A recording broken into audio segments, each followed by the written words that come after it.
गोंदिया जिल्ह्याच्या आमगाव तालुक्यातील किडंगीपार येथील दारूबंदीसाठी आंदोलन करणाऱ्या 22 आंदोलनकर्त्यांवर गुन्हे दाखल करण्यात आले होते।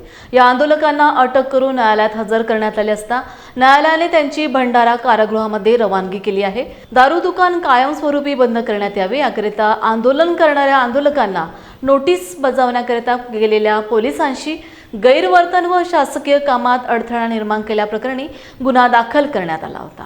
इसके पहले रस्ते पे थे वहाँ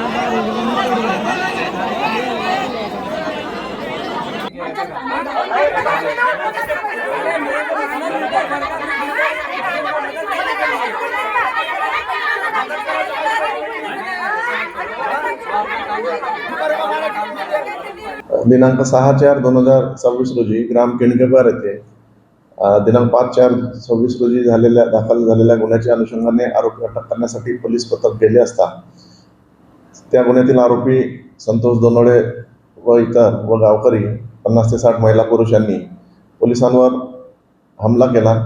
लाठीकाठी आणि दगडविटांनी पोलिसांना मारहाण केली। त्यामध्ये 6 पोलीस अधिकारी आणि 28 पोलीस अंमलदार गंभीर जखमी झाले होते। सदर प्रकरणी गुन्हा नोंद करण्यात आला होता।